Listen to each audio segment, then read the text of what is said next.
नमस्कार, मैं हूं पूजा सिंह और आप देख रहे हैं हमारा उत्तराखंड का ये खास बुलेटिन। चलिए रुक करते हैं उत्तराखंड की कुछ खास बड़ी खबरों का। उत्तराखंड के मुख्यमंत्री पुष्कर सिंह धामी ने देहरादून में मांड्यूवाला स्थित सरस्वती विद्या मंदिर में छात्रावास के शिलान्यास कार्यक्रम के दौरान नकल पर कड़ा संदेश दिया। उन्होंने कहा कि राज्य सरकार ने प्रदेश में देश का सबसे कठोर नकल विरोधी कानून लागू किया है, जिससे अब युवाओं के सपने किसी नकल माफिया की भेंट नहीं चढ़ेंगे। साथ ही सीएम ने कहा, पहले परीक्षाएं संपन्न होने के बाद भी रद्द कर दी जाती थी, जिससे युवाओं का मनोबल टूटता था।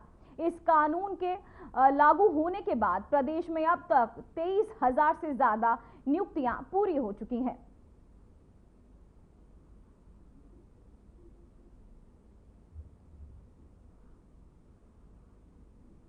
आपके सपने और मेहनत किसी नकल माफिया की भेंट न चढ़े, इसके लिए हमारी सरकार ने उत्तराखंड में देश का सबसे कठोर नकल विरोधी कानून लागू किया और जिसका परिणाम हुआ, ये नकल विरोधी कानून लागू होने के बाद आए दिन जो आप देखते होंगे कि परीक्षाएं संपन्न होती थी और संपन्न होने के बाद परीक्षाएं कैंसिल कर दी जाती थी और आए दिन पेपर लीक की समस्या हमारे सामने खड़ी होती थी।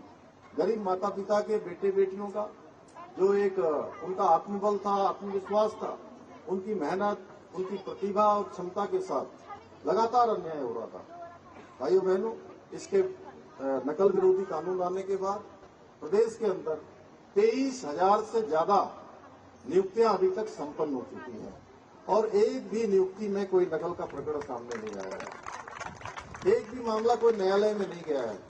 और प्रदेश के दूरस्थ क्षेत्रों में, किसी सीमांत क्षेत्र में आप किसी भी जनपद में चले जाइए, जो पहले भी हमारे यहाँ के भाई बहन परीक्षाओं में सम्मिलित हो रहे थे और कई वर्षों से परीक्षाएं दे रहे थे, उनका चयन नहीं हो रहा था, लेकिन नकल का कानून आने के बाद उन्हीं भाई बहनों का एक परीक्षा के साथ साथ 1 में, 2 में, 3 में, 4 में और कुछ तो ऐसे हैं जिनका 5-5 परीक्षाओं में चयन हो गया है।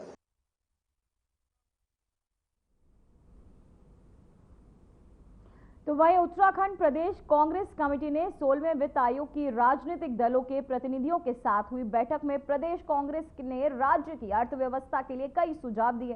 कांग्रेस ने उत्तराखंड को विशेष राज्य का दर्जा देकर आर्थिक पैकेज का लाभ देने का आग्रह किया है। वहीं वरिष्ठ उपाध्यक्ष सूर्यकांत धस्माना के नेतृत्व में गए 2 सदस्यीय प्रतिनिधिमंडल, जिसमें पार्टी प्रवक्ता गिरिराज किशोर हिंदवान ने आयोग को 10 सूत्रीय मांग पर पत्र सौंपा। इस मांग पर पत्र में राज्य की भौगोलिक विषमताओं, वित्तीय संसाधनों की कमी, प्राकृतिक आपदाओं और सीमावर्ती स्थिति के चलते विशेष आर्थिक सहायता देने की मांग की गई है। देश के 16वें वित्त आयोग के सामने उत्तराखंड प्रदेश कांग्रेस कमेटी की ओर से हमने वित्त आयोग को एक प्रत्यावेदन दिया, अपना रिप्रेजेंटेशन दिया। प्रदेश कांग्रेस कमेटी की ओर से हमने राज्य की जो आर्थिक स्थितियां हैं, राज्य की जो राजनीतिक स्थितियां हैं, राज्य की जो सामाजिक स्थितियां हैं, राज्य की जो शिक्षा के क्षेत्र में, स्वास्थ्य के क्षेत्र में, आपदा के क्षेत्र में, यहाँ का जो वन है, यहाँ की जो विषम भौगोलिक परिस्थितियां हैं, इन सब तमाम चीज़ों को दृष्टिगत रखते हुए राज्य की ओर से प्रदेश कांग्रेस कमेटी ने जो अपना प्रत्यावेदन दिया, उसमें हमने 10 सूत्रीय एक मांग पत्र उनको सौंपा, जिनमें हमने राज्य को सबसे पहले विशेष राज्य का दर्जा देने की मांग करी। तो वहीं उत्तराखंड के नगर निकायों को इस बार 16वें वित्त आयोग से 4,500 करोड़ रुपए से अधिक की ग्रांट मिलने की संभावना है। राज्य सरकार और निकाय प्रतिनिधियों ने आयोग के समक्ष मजबूती से अपना पक्ष रखा और 15वें वित्त आयोग ने प्रदेश के 85 निकायों के 4,181 करोड़ रुपए के ग्रांट देने की सिफारिश की थी, जबकि अब निकायों की संख्या बढ़कर 106 हो चुकी है। इन निकायों के सामने स्वच्छता, बुनियादी सेवाओं और राजस्व वृद्धि जैसे कई बड़े चुनौतियां हैं। साथ ही कई नए और पुराने नगर निकायों के पास स्वतंत्र आय स्रोत नहीं है, जिससे विकास कार्यों में बाधा आती है। आयोग से उम्मीद है कि वह इन जरूरतों को ध्यान में रखते हुए ग्रांट आवंटन करेगा।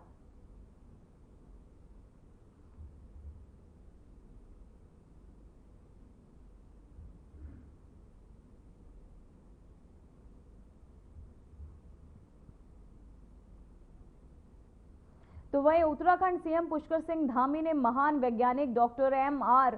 श्रीनिवास पर ट्वीट कर दुख व्यक्त किया है। उन्होंने लिखा, भारत के परमाणु ऊर्जा क्षेत्र को आत्मनिर्भर बनाने में अहम भूमिका निभाने वाले महान वैज्ञानिक डॉक्टर एम.आर. श्रीनिवास जी के निधन पर समाचार अत्यंत दुखद है। उनके नेतृत्व में भारत ने परमाणु ऊर्जा के क्षेत्र में जो उपलब्धियां प्राप्त की हैं, वे देश की वैज्ञानिक प्रगति की आधारशिला बनी। वहीं दूरदर्शी विचारक और वैज्ञानिक के रूप में उनका योगदान सदैव स्मरणीय रहेगा। ईश्वर से प्रार्थना है कि पुण्यात्मा को श्री चरणों में स्थान एवं शोकाकुल परिजनों को ये दुख सहने का शक्ति प्रदान करे।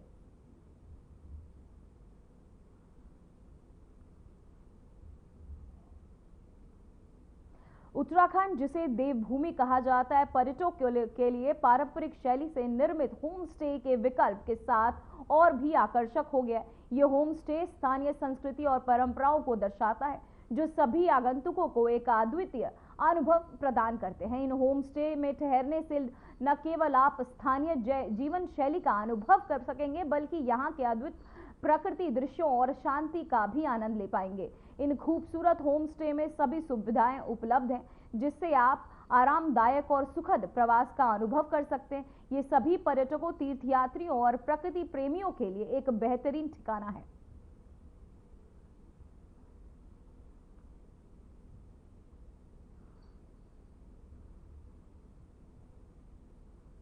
तो वहीं उत्तराखंड सरकार के तहत किसानों और काश्तकारों के आजीविका सुधार की दिशा में एक और बड़ी उपलब्धि जुड़ गई है। अब भारतीय सेना प्रदेश के स्थानीय किसानों से पशुपालन विभाग के माध्यम से पोल्ट्री उत्पादन खरीद आपको बताते चले खरीदेगी। और इस योजना से के तहत चमोली जिले की सैन्य चौकियां, माड़ा और मलारी के लिए पोल्ट्री उत्पादों की पहली खेप रवाना की गई। जिलाधिकारी चमोली संदीप तिवारी ने इस आपूर्ति वाहन को हरी झंडी दिखाकर रवाना किया है। ये पहल न केवल स्थानीय किसानों को सीधा बाजार उपलब्ध कराएगी, बल्कि सीमांत क्षेत्रों की आर्थिक स्थिति को भी मजबूती प्रदान करेगी।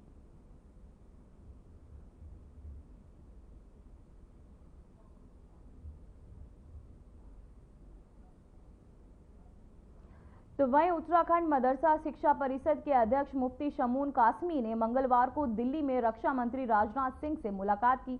मुफ्ती कासमी ने रक्षा मंत्री को ऑपरेशन सिंदूर की सफलता पर बधाई देते हुए कहा कि प्रधानमंत्री नरेंद्र मोदी और रक्षा मंत्री राजनाथ सिंह के नेतृत्व में भारत की सेनाओं ने पाकिस्तान के आतंकी ठिकानों पर करारा प्रहार किया है। इस साहसिक कार्रवाई से अंतर्राष्ट्रीय स्तर पर भारत की रणनीति और सुरक्षा नीति को सराहना ही हो रहा है। साथ ही उन्होंने रक्षा मंत्री से मांग की कि ऑपरेशन सिंदूर में शहीद हुए सैनिकों और जम्मू कश्मीर में पाकिस्तानी हमले में मारे गए आम नागरिकों के परिजनों को विशेष आर्थिक सहायता दी जाए।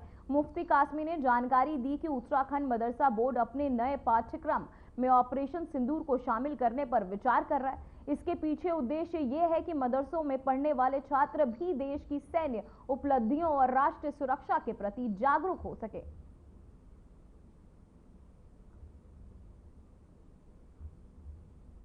माननीय रक्षा मंत्री भारत सरकार श्री राजनाथ सिंह से हमारी मुलाकात हुई, जिसमें देश के सूफी संत और इंटेलेक्चुअल मुस्लिम शामिल थे।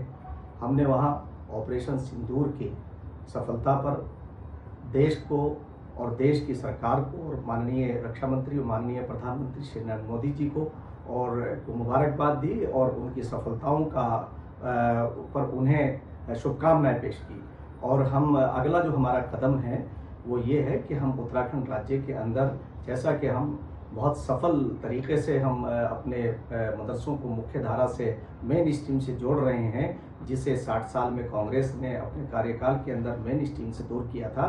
हम माननीय मुख्यमंत्री श्री पुष्कर सिंह धामी जी के मार्गदर्शन में, उनके नेतृत्व के अंदर हम ये कोशिश करेंगे कि हम मदरसों के अंदर सफल ऑपरेशन सिंदूर को की गाथा को हम शामिल करेंगे, ताकि आम जनमानस को और हमारे मदरसों में पढ़ने वाले बच्चों को ये मालूम हो सके कि ये सिंदूर ऑपरेशन क्या था। और हमारा मानना है कि हम अपने मदरसों को स्मार्ट बनाने जा रहे हैं और उन मदरसों में हम NCERT का उत्तराखंड सिलेबस पढ़ाएंगे। और हमारा साथ में ये भी मानना है कि उत्तराखंड के अंदर, क्योंकि हम सैन्य धाम भी हैं, तो हमारे मदरसे के बच्चे अब तमाम जो वीर गाथाएं हैं सेना की, वो तमाम वीर गाथाएं भी पढ़ेंगे। और उसमें ऑपरेशन सिंदूर में जो हमारी सेना का शौर्य रहा, जिस तरह से आतंकवादी कैंपों को उड़ाया गया, उन नापाकिस्तान के जो नापाक मंसूबे आतंक के रूप में पल रहे थे पीओके में, जैसे उन्हें ध्वस्त किया गया। मेरा एक एक बच्चा उनको पढ़ेगा और उनकी कुकृत्यों को जानेगा कि कैसे इस्लाम के नाम पर, कैसे मजहब के नाम पर, कैसे किसी व्यक्ति का धर्म पूछकर अधर्म का काम करने वालों को कैसे मेरे भारतीय सेना ने धर्म सिखाया है, कैसे भारतीय सेना अपना शौर्य दिखाती है। और मुझे लगता है कि ये एक बहुत खूबसूरत शुरुआत होगी। तो वह उत्तराखंड के स्थापना दिवस पर पंतनगर एयरपोर्ट को अंतर्राष्ट्रीय एयरपोर्ट का दर्जा मिलने की संभावनाएं बढ़ गई हैं। पीएमओ और मुख्यमंत्री धामी इस दिशा में तैयारियों की निगरानी कर रहे हैं। एयरपोर्ट के विस्तार से स्थानीय पर्यटन और व्यापार को बढ़ावा मिलेगा, जिससे अर्थव्यवस्था में सुधार होगा। प्रस्तावित रनवे को 3000 मीटर तक बढ़ाया जाएगा और नई सुविधाओं का भी समावेश किया जाएगा। ये परियोजना सामरिक दृष्टि से भी महत्वपूर्ण है और इससे स्थानीय लोगों के लिए रोजगार के नए अवसर उत्पन्न होंगे।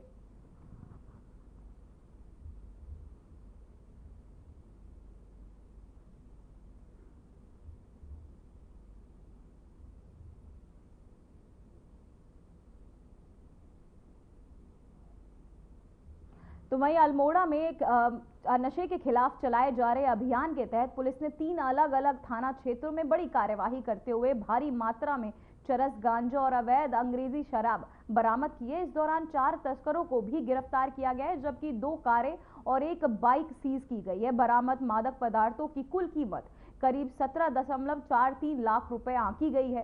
पहले मामले में पुलिस ने शैल ब्रांड के पास चेकिंग के दौरान एक बाइक सवार 2 युवकों के पास से कुल 2 किलो 878 ग्राम चरस बरामद की। तो वहीं पुलिस ने दोनों आरोपियों को गिरफ्तार कर एनडीपीएस एक्ट के तहत कार्यवाही शुरू कर दी है। दूसरे मामले में थाना दन्या क्षेत्र के पुलिस ने चेकिंग के दौरान एक वैगनार कार से 25 पेटी विस्की बरामद की है। कार चालक को मौके पर गिरफ्तार कर वाहन सीज कर दिया गया है।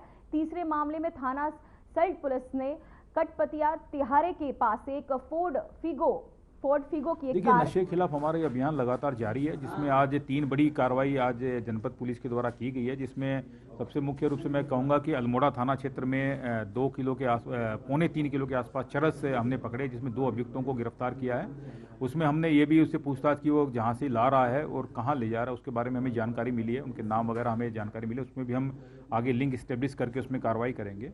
साथ ही साथ में सल्ट थाना क्षेत्र में एसओजी और सल्ट ने मिलकर लगभग 37 केजी के आसपास गांजा वहाँ पर पकड़ा, जिसमें 1 अभियुक्त को मौके पर गिरफ्तार किया है तथा 1-2 लोग वहाँ पर भागे हुए बताए जा रहे हैं, तो उनके ऊपर भी हम लोग जानकारी एकत्र कर रहे हैं। साथ साथ में वो जहाँ ले जा रहे थे और जिससे लाए थे उसके बारे में भी हम जानकारी इसमें इकट्ठा कर रहे हैं। और तीसरी जो कार्रवाई है दनिया थाना क्षेत्र में है, जिसमें लगभग 25 से 30 पेटी के आसपास शराब तस्करी करते हुए तस्कर को गिरफ्तार किया है। उसमें 25 पेटी जो शराब है वो भी बरामद हुई है। तो इस तरह हमारा ये अभियान लगभग लगातार जारी है और भविष्य में भी जारी रहेगा। लगभग कितने की लागत? देखिए ये अलग अलग इसको हम कह सकते हैं, ये लगभग अगर तीनों को हम एक्यूमुलेट करते हैं तो लगभग 20 लाख के अराउंड की ये कीमत हम मान सकते हैं।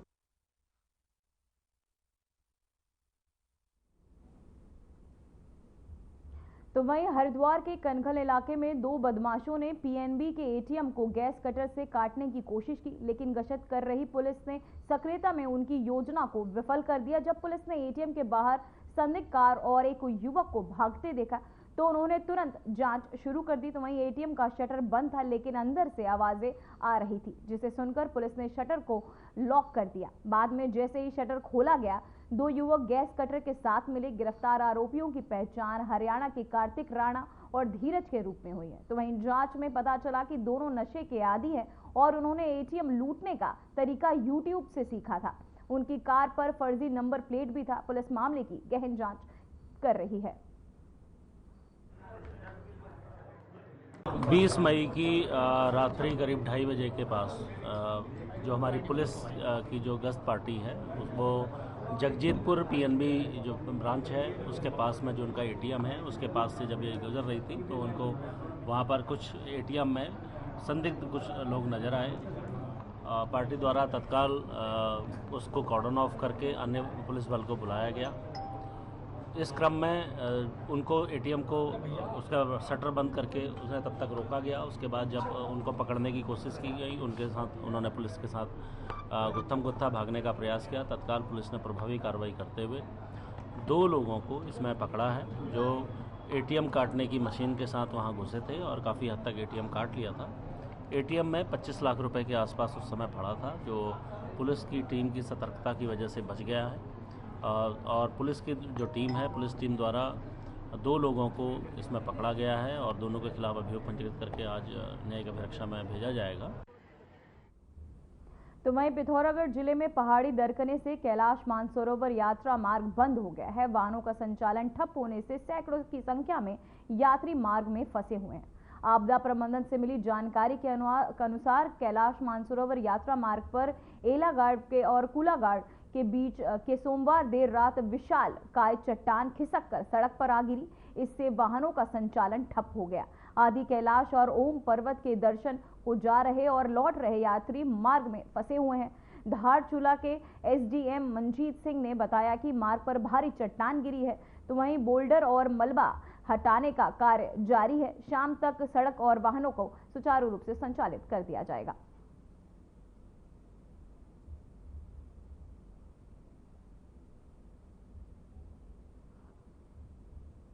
श्री केदारनाथ धाम आने वाले श्रद्धालुओं से आग्रह किया गया है कि वे बाबा केदार के पावन दर्शन के अलावा निकट स्थित अन्य पवित्र स्थलों जैसे श्री भैरव मंदिर, गौरी माई मंदिर, त्रियुगी नारायण और काली मठ में भी दर्शन करें। ये यात्रा को संपूर्ण बनाने और श्रद्धालुओं के अनुभव को और दिव्य बनाने का एक सुनहरा अवसर है। सरकार श्रद्धालुओं से 4 धाम यात्रा अनुभवों को सुखद और सुरक्षित बनाने के लिए लगातार प्रयासरत है। तो वहीं सभी यात्रियों से अपेक्षा की जा रही है कि वे यात्रा के दौरान सभी निर्देशों का पालन करें ताकि उनकी यात्रा सुरक्षित और स्मरणीय बन सके।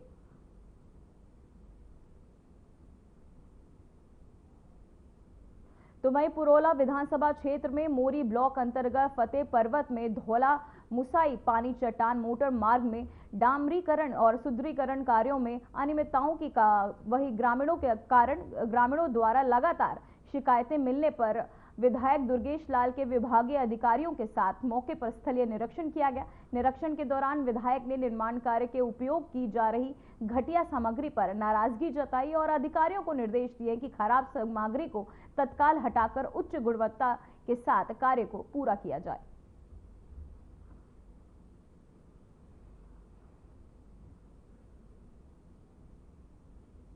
तो वहीं उत्तराखंड में पर्वतीय जिलों में मौसम ने एक बार फिर करवट ली है। भारतीय मौसम विज्ञान विभाग के राज्य ने कई हिस्सों में आकाशीय बिजली, तेज हवाएं, ओलावृष्टि और भारी बारिश को लेकर तत्काल चेतावनी भी जारी कर दी है। यह अलर्ट आगामी 24 घंटों के लिए जारी किया गया। मौसम विज्ञान केंद्र के निदेशक विक्रम सिंह ने बताया कि उत्तरकाशी, चमोली, पिथौरागढ़ और बागेश्वर जिलों में आकाशीय बिजली गिरने, ओलावृष्टि और अधड़ चलने की आशंका को देखते हुए ऑरेंज अलर्ट भी जारी किया गया है। वहीं पौड़ी, देहरादून, अल्मोड़ा, नैनीताल और चंपावत में गरज चमक के साथ हल्की बारिश और तेज हवाएं चलने की चेतावनी भी दी गई है। आज भी और कल भी, तो तब उसमें भी जो है कुछ जगहों तक में हल्की मध्यम बारिश है वहाँ पर भी मिलेगी।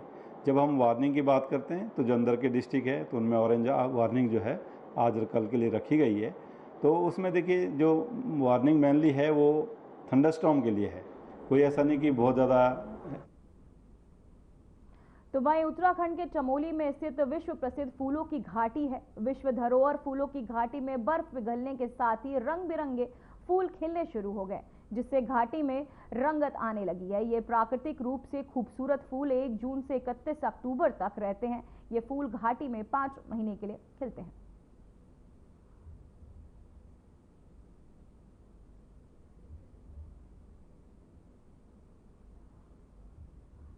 तो वहीं उत्तराखंड फिल्म विकास परिषद ने मुख्य कार्यकारी अधिकारी वंशीधर तिवारी ने आज देहरादून के हल्दूवाला में बॉर्डर 2 फिल्म के सेट पर अभिनेता सनी देओल और निर्देशक अनुराग सिंह से मुलाकात की। इस दौरान परिषद के संयुक्त सीईओ डॉक्टर नितिन उपाध्याय भी उनके साथ थे। मुलाकात में उत्तराखंड की फिल्म नीति, फिल्म के लिए स्थानों की विविधता और राज्य सरकार के तहत प्रदान किए जा रहे सहयोग पर चर्चा हुई।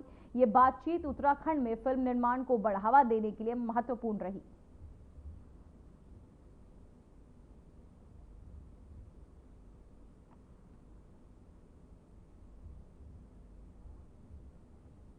तो वहीं गृह मंत्री अमित शाह ने सोमवार को नई दिल्ली में नए overseas citizen of India OCI portal का शुभारंभ किया। नया पोर्टल मौजूदा 50 लाख से अधिक OCI कार्ड धारकों और नए उपभोक्ताओं के लिए बेहतर कार्य क्षमता, उन्नत सुरक्षा और अनुकूल अनुभव प्रदान करेगा। इस अवसर पर गृह मंत्री ने कहा कि भारत OCI कार्ड धारकों को विश्व स्तरीय आवर्जन सुविधाएं प्रदान करने का निरंतर प्रयास कर रहा है। उन्होंने कहा कि ओवरसीज सिटीजन्स के लिए पंजीकरण प्रक्रिया को सरल बनाने के लिए अपडेटेड यूजर इंटरफेस के साथ एक नया OCI पोर्टल लॉन्च किया गया है।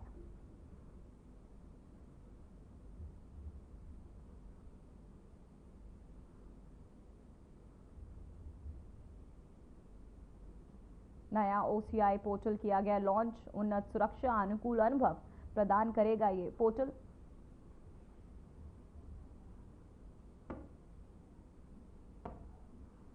तो वहीं उत्तर प्रदेश जो अपनी सांस्कृतिक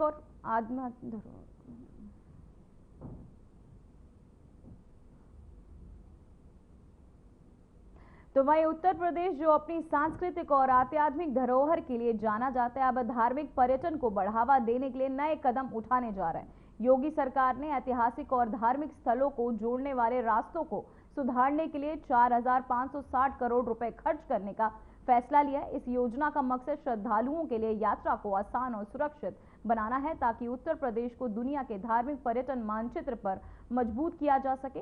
मुख्यमंत्री योगी का कहना है कि अयोध्या, वाराणसी, मथुरा, चित्रकूट, प्रयागराज, नैमिषारण्य और मिर्जापुर जैसी पवित्र स्थलों को जोड़ने वाले रास्तों का सौंदर्यीकरण और सुधार सबसे पहले किया जाएगा। 2025-26 के वित्तीय वर्ष में 2072 कार्य पूरे करने की योजना है, जो लोक निर्माण विभाग और धर्मार्थ कार्य विभाग के सहयोग से पूरे किए जाएंगे।